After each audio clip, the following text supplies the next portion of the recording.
morning, students. Warmly welcome to Adarsh Educational Institutions. It's my pleasure to welcome you all to the online class.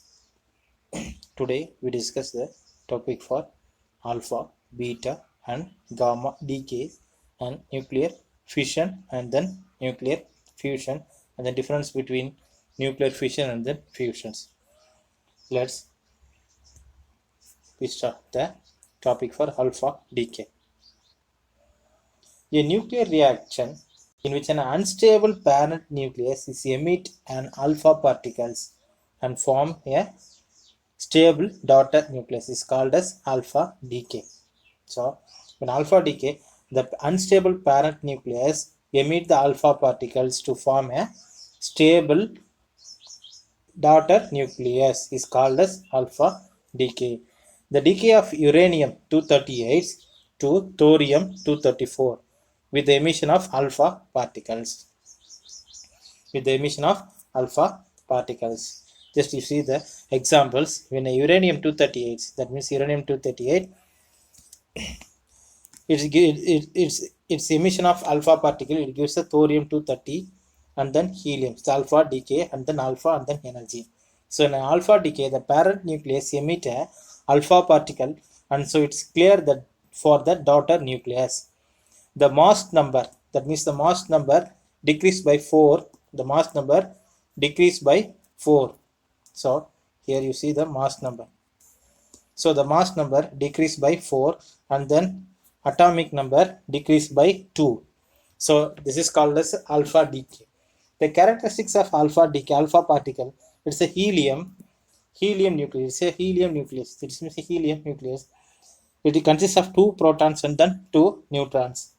Its charge is positive 2 electrons. Can travel a few inches through the air. Can be stopped by a sheet of paper or a cloth. So can be stopped. The alpha particle, alpha rays can be stopped at a thick sheet. That means a sheet of paper or as well as cloth. And then next one is a, that means a diagram for you. So uranium 238. So the emission of alpha particles, it comes to thorium 234 and then helium, that means alpha decay, helium, 2 positive 2 electrons. Next one is a beta decay. A nuclear reactions in which an unstable parent nucleus emits a beta particle and forms a stable daughter nucleus is called as a beta decay. So that means unstable parent nucleus emits a beta particle and forms a stable daughter nucleus is called as beta decay. The beta decay of phosphorus. So if you show the phosphorus, in a 15 phosphorus 32, it gives a 16 sulfur of 32 and then electron, that means beta decay. So this is one example. So when a phosphorus, that means the atomic number is 15 and then sulfur is atomic number is 16, but the mass number is same as phosphorus and then sulfur. So does not changes in mass number. So no change in the mass number of in a parent nucleus, daughter nucleus, but the atomic number is increased by 1. The atomic number increased by 1. And few examples are molybdenum in a 1942, the element of 42 and then mass number is 99. It gives is technetium 43 and then mass number is 99 and then alpha decay and then plus the energy. So the mass numbers does not change in a mass number. So does not change in a mass number in parent nucleus and then daughter nucleus, but have change in a atomic number increased by 1 in a daughter nucleus. This is called as a beta decay. And then the beta particle have a same charges, that means the electrons and a mass of normal electrons, can be stopped by a glass plate, aluminum foil or a block of woods. They can be stopped that means a beta rays can be stopped as a glass plate or aluminum foil or a block wood.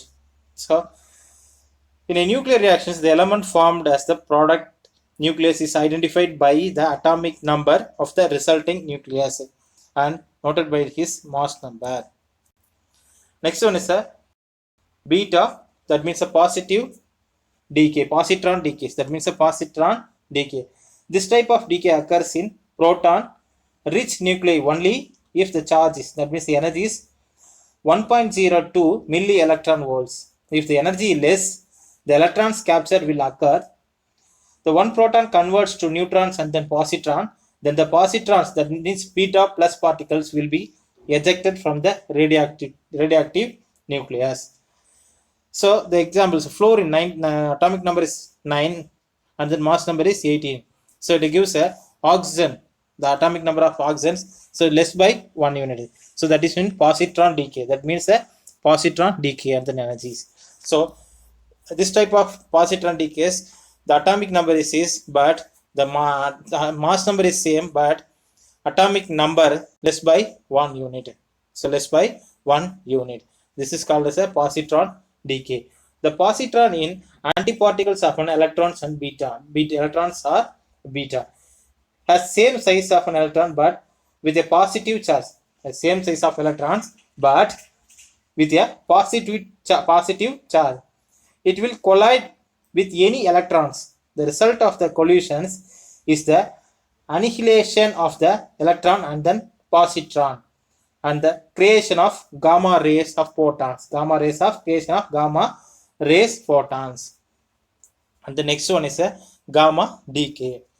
In a gamma decay, only the energy level of the nucleus changes. The atomic number and mass number of the radioactive nucleus remains the same. It remains the same. So the atomic number and mass number of the radioactive nucleus will be the same. Does not changes anything. So the energy levels only changes. So when a technetium, it gives a technetium 9043 and the 99, and this also it gives a positive, and they can be emit the gamma particles and then energy. So the gamma rays are electromagnetic radiations. Also already I told the properties of gammas. So when a gamma rays are electromagnetic radiations with high frequency, have no mass and then no charges. The mostly penetrating can be stopped by a 1 meter thick concrete or a several centimeter thick sheet of lead. They can be stopped. The gamma rays can be stopped only 1 meter thick concrete or as well as several centimeter of thick sheet of lead. And the next one is a nuclear fission. In 1939, the German scientist Otto Hahn and Strassmann discovered that when an uranium nucleus is bombarded with a neutrons, it breaks up into two smaller nuclei of comparable mass along with the emission of few neutrons and energy. This process of breaking, that means splitting up to heavier nucleus into two smaller nucleus with the release of large amount of energy and a few neutrons, is called as a nuclear fission. So the process of breaking up a heavier nucleus into smaller, that means two smaller nuclei with the release of large amount of energy of a few neutrons, is called as nuclear fission. So example, I give an example for uranium 235. So uranium 235, it involves the neutron, that means one neutron, it gives a barium 141 and then krypton 92 and then 3 neutrons plus an energy, large amount of energy. They can be evolved the large amount of energy. So uranium 235, it involves the neutrons, it gives barium and then krypton and then energy 3 neutrons. So the average energy released in each fission process is about 3.2 into 10 to the power of 11 joule. So the average energy release in each fission process is about 3.2 into 10 to the power of 11 joule. And then fissionable materials. Fissionable material means to the nuclear fission, it involves the material, some types of materials, that means atoms. That type of materials is called as a fissionable. That means that fissionable material or as well as fissile material. So the fissionable material is a radioactive element which undergoes the fission is sustained control manner. That means sustained control manner when it is absorbed by neutrons is called as fissile material. That means the example of uranium 235. A fissionable material is a radioactive metal. That means radioactive element which undergoes the fission is sustained control manner when it absorbs a neutron is also termed as a fissile material. Examples of plutonium, uranium, that means uranium 235, and then plutonium 239, and then 241. All isotopes of uranium do not undergo a nuclear fission when they absorb a neutrons. For example, natural uranium consists of 99.28 percentage of uranium 238 and 0.72 percentage of uranium 235. Of this, two uranium 235 does not undergo the fission, whereas 235 undergoes a fission. So hence uranium 235 is a fissionable material and uranium 235 is a non-fissionable material. There are some radioactive elements which can be converted into fissionable materials. They are called fertile material. They are called fertile materials. And examples of uranium 238, thorium 232, and plutonium 240. There are some radioactive elements which cannot convert into fissionable material. These are called fertile material. And then next one is a chain reaction. The chain reaction is that means is called as a the two kinds of chain reactions are possible. They are controlled and then uncontrolled chain reactions. Chain reactions means for a uranium nucleus, that means uranium 235 when bombarded with a neutrons undergoes fission producing 3 neutrons. They can be produced 3 neutrons. These 3 neutrons in turns can be cause fission in the 3 other uranium nucleus it present in the sample, so thus producing 9 neutrons. These 9 neutrons in terms may produce 27 neutrons, and so on. It will be going. It will increase the 3 square or 3 square, 3 square. It will be goes on. So this is known as the chain reactions. So a chain reaction, it's a self-propagating process in which the number of neutrons goes on a multiplying rapidly, almost a geometrical progression. These are the two types. One is the controlled chain reactions, and then another one is a uncontrolled chain reactions. First one, we discuss the controlled chain reactions. In a controlled chain reactions, the number of neutrons released in the maintained to be 1. So number of chain reactions, that means the controlled chain reactions, the number of, they can be number of neutrons released maintained to be 1. That's why, because it involves the fission, they give only 1 neutrons. So it will be controlled. So that's why it gives a when a uranium 235 it involves 1 neutrons, it comes to 3 neutrons. So it control the neutrons. It will be the chains. It will be goes on. So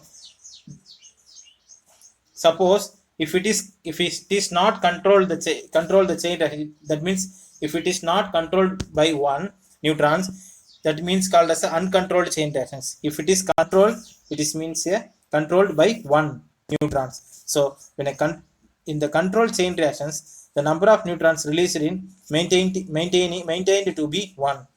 This is achieved by absorption of extra neutrons with a neutron absorber, leaving only 1 neutron to produce further fission. So this is achieved by absorbing the extra neutrons with a neutrons absorber, leaving only 1 neutrons to produce a further fission. And the next one is the reaction is sustained in a controlled manner, and then the energy released is utilized for constructive purpose. It is used in a nuclear reactor to produce energy in a sustained controlled manner. That means sustained and controlled manner. Next one is the uncontrolled chain reactions. The uncontrolled chain reactions means for in a uncontrolled chain reaction, the number of neutrons multiplies indefinitely and causes fission in a large amount of fissile material. The uncontrolled number of neutrons multiplies indefinitely and causes fission in a large amount of fissile material. This results in a release of huge amount of energy within a fraction of seconds. This kind of chain reaction is used in the atom bomb to produce an explosion. So it has used in an atom bomb. And the next one is a critical mass. During a nuclear fission, the process, about 2 to 3 neutrons are released. but all these neutrons may not be available to produce further fission. Some of them may escape from the system, which is termed as the leakage of neutrons, and some may be absorbed by the non-fissionable materials present in the system. So one is the termed as one is they may escape from the system, that means a leakage of neutrons, and some may be absorbed by the non-fissionable materials present in the system. So these two factors lead to the loss of neutrons. These two factors to the loss of neutrons. To sustain the chain reaction, the rate of production of neutrons due to nuclear fission must be more than the rate of its loss, more than the rate of its loss. This can be achieved by only when the size, that means the mass of fissionable materials, is equal to certain optimum value. This is known as critical mass. The minimum mass of a fissile material is necessary to sustain the chain reaction is called as critical mass. The minimum mass of a fissile material necessary to sustain, that means a controlled chain reaction, is called as critical mass.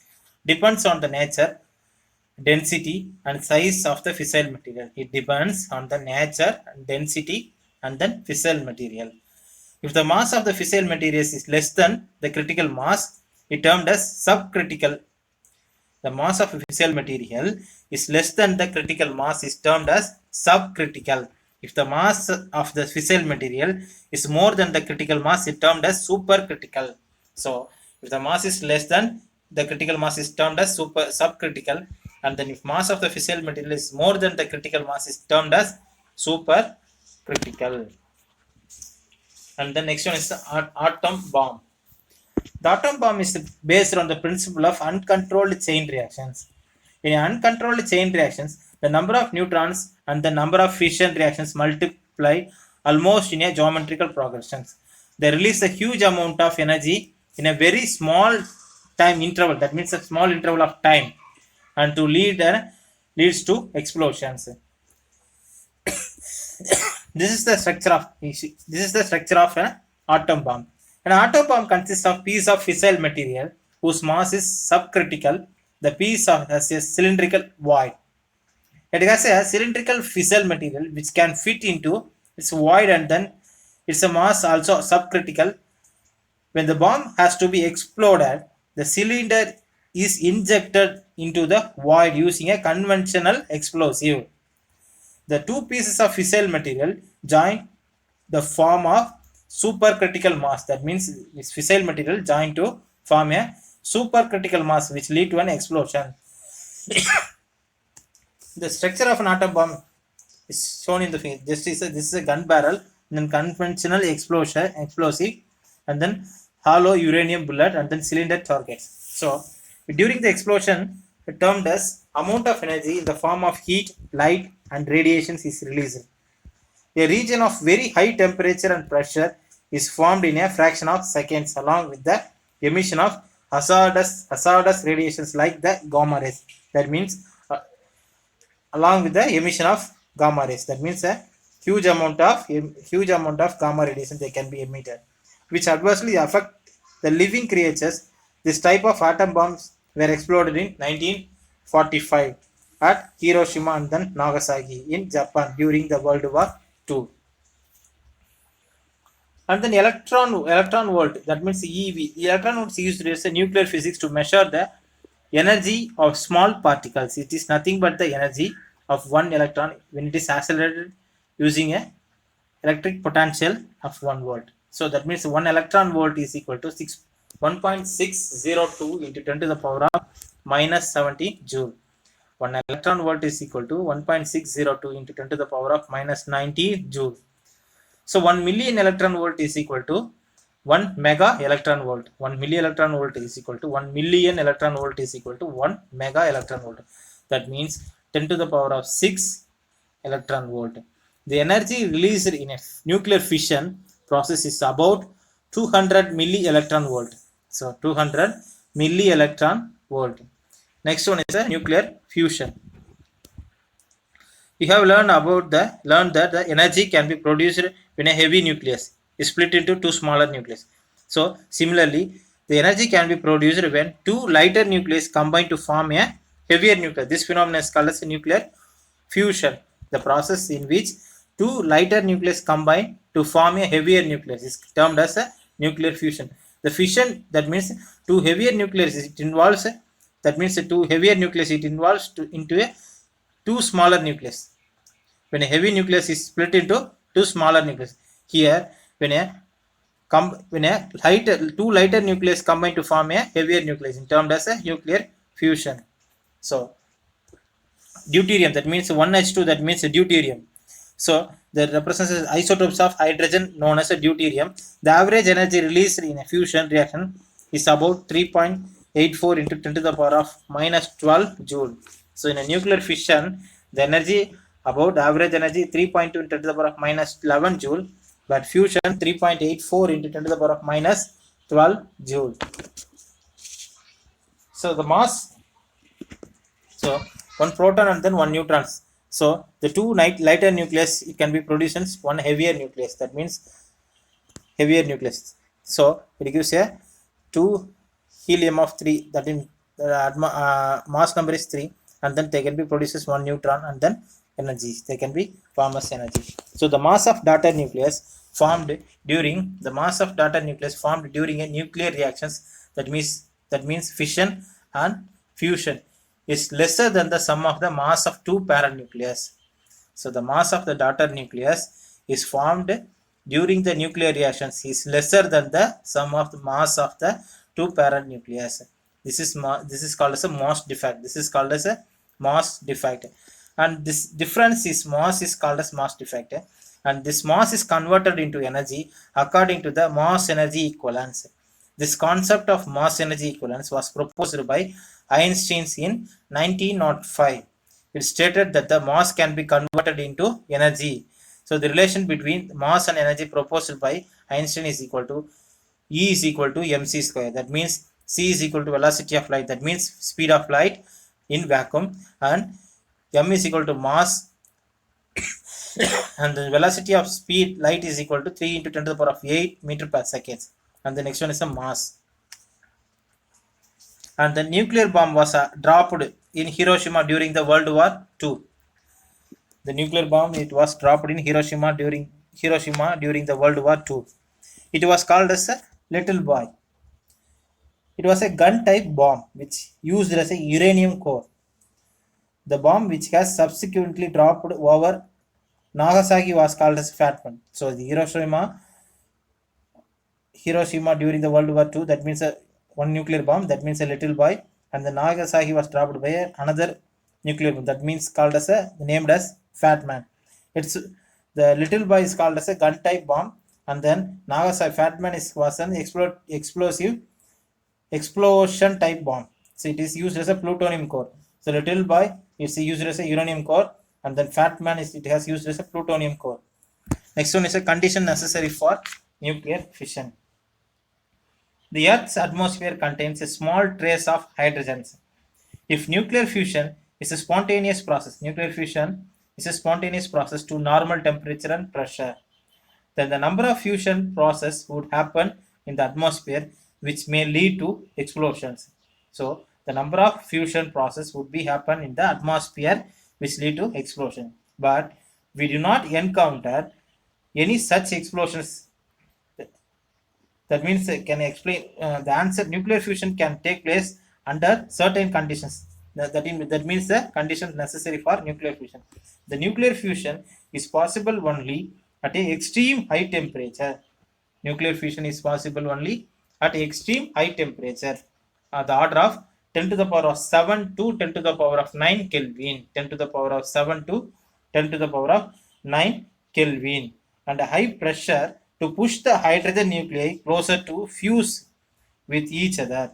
So in a high pressure to push the hydrogen nuclei closer to fuse with the other. Hence it is named as a thermonuclear reaction. It is called as a thermonuclear reactions.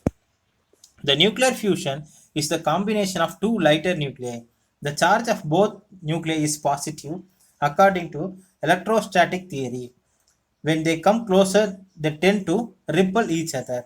This repulsive force will be overcome the kinetic energy of nuclei at high temperature and pressure, high temperature, the order of 10 to the power of 7 to 10 to the power of 9 Kelvin. And the next one is a stellar energy. The stars, like our sun, amount of energy in the form of light. The stars, like our sun, emit a large amount of energy in the form of light under heat and heat. This energy is termed as the stellar energy. This energy is termed as a stellar energy. Where does its high energy come from? All stars contain a large amount of hydrogen. All stars contain a large amount of hydrogen. The surface temperature of the stars is very high, which is sufficient to induce fusion of the hydrogen nuclei.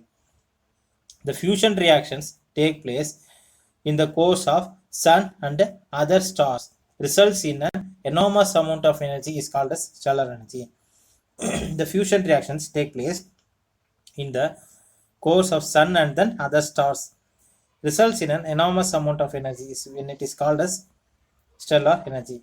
The nuclear fusion or thermonuclear reactions in the source of light and heat energy in the sun and other stars. Next one is a hydrogen bomb. The hydrogen bomb is based on the principle of nuclear fusion. So, a hydrogen bomb is always designed to have a inbuilt atom bomb, which create the high temperature and pressure required for fusion when it is explodes. The hydrogen bomb is based on the principle of nuclear fusion. A hydrogen bomb is always designed to have an inbuilt atom bomb, which creates the high temperature and pressure required for fusion when it is explodes. The fusion takes place in the hydrogen core and lead to the release a very large amount of energy in an uncontrolled manner. The energy released in a hydrogen bomb, that means the fusion bomb, is much higher than the release in atom bomb. So the energy is released in a hydrogen bomb is much higher than the release in atom bomb. And next one is the difference between nuclear fission and the nuclear fusion. The process of breaking up, splitting up heavier nucleus into two smaller nucleus. This is called a nuclear fission. But nuclear fusion, the nuclear fission combine to form a two lighter nuclei to form a heavier nuclei. Fission, that means a heavier nucleus split into two smaller nuclei. Fusion, when a two lighter nuclei, that means the combined form to form a two lighter nuclei, it forms a one heavier nuclei, that means a heavier nuclei. Can be performed at room temperature. The nuclear fission can be performed at room temperature, but nuclear fusion, extreme high temperature and pressure is needed. It has needed for high temperature and pressure. And the next one is a nuclear fission. They can be emitted the radiation of alpha, beta, and gamma. The nuclear fission, they can be emitted the radiations of alpha, beta, and gamma. But the nuclear fusion, they can be emit the alpha rays, positrons, and the neutrinos.